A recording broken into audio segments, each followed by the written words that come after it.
Assalamualaikum warahmatullahi wabarakatuh. Halo semuanya, perkenalkan nama saya Naura Febriana. Pada kesempatan kali ini saya akan membahas materi tentang penilaian kinerja guru atau yang disingkat PKG. Sebagai tenaga profesional, guru memiliki tanggung jawab besar dalam mendidik dan membentuk karakter peserta didik. Oleh karena itu, diperlukan sistem evaluasi yang dapat mengukur sejauh mana guru melaksanakan tugas dan tanggung jawabnya secara profesional. Sistem evaluasi tersebut dikenal dengan penilaian kinerja guru. Yang pertama, pengertian PKG. Penilaian kinerja guru atau PKG adalah proses penilaian terhadap pelaksanaan tugas utama guru dalam pembelajaran dan tugas tambahan lainnya. PKG dilakukan untuk mengetahui tingkat kompetensi dan kualitas kerja guru dalam menjalankan tugasnya. Penilaian ini bersifat objektif, terukur, akuntabel, dan dilakukan secara berkala.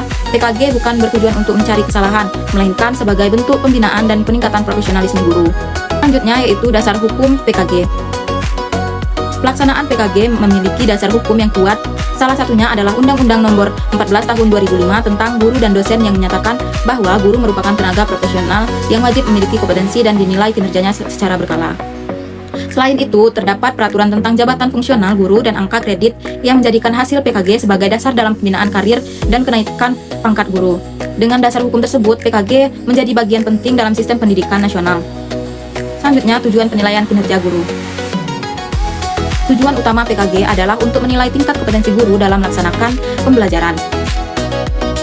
Selain itu, PKG juga bertujuan untuk meningkatkan kualitas, proses dan hasil pembelajaran, menentukan kebutuhan, pelatihan, dan pengembangan, menjadi dasar pemberian angka kredit, mendukung kenaikan pangkat dan jabatan fungsional. Dengan adanya PKG, guru dapat mengetahui kekuatan dan kelemahannya sehingga dapat melakukan perbaikan secara berkelanjutan. Selanjutnya, aspek yang dinilai dalam PKG. Dalam PKG terdapat 4 kompetensi utama yang dinilai, yaitu yang pertama, kompetensi pedagogik, yaitu kemampuan guru dalam merencanakan, melaksanakan, dan mengevaluasi pembelajaran. Yang kedua, kompetensi profesional, yaitu penguasaan materi pembelajaran secara mendalam dan sesuai dengan standar kurikulum. Yang ketiga, kompetensi sosial, yaitu kemampuan berkomunikasi dan berinteraksi secara efektif dengan siswa, rekan kerja, dan masyarakat. Yang keempat, kompetensi kepribadian, yaitu sikap yang mencerminkan pribadi yang dewasa, arif, dan menjadi teladan. Penilaian dilakukan melalui observasi pembelajaran di kelas, pemeriksaan perangkat pembelajaran seperti RPP atau modul ajar, serta wawancara atau refleksi dengan guru yang dinilai. Selanjutnya yaitu prosedur pelaksanaan PKG.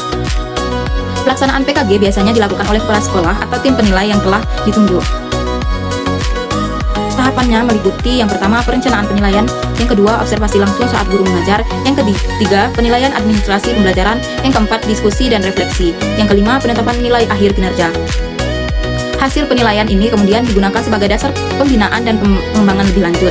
Selanjutnya yaitu hubungan PKG dan PKB. PKG memiliki hubungan yang erat dengan pengembangan keprofesian berkelanjutan atau PKB.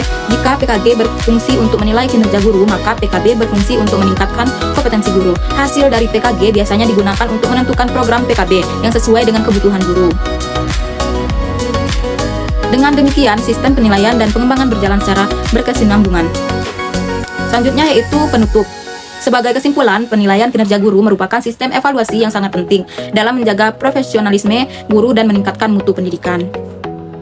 PKG bukanlah bentuk pengawasan yang menakutkan, melainkan sarana refleksi dan pembinaan agar guru dapat terus berkembang. Sebagai calon pendidik, kita harus memahami bahwa profesionalisme tidak hanya ditunjukkan melalui ijazah atau sertifikat, tetapi juga melalui kinerja nyata dalam pembelajaran.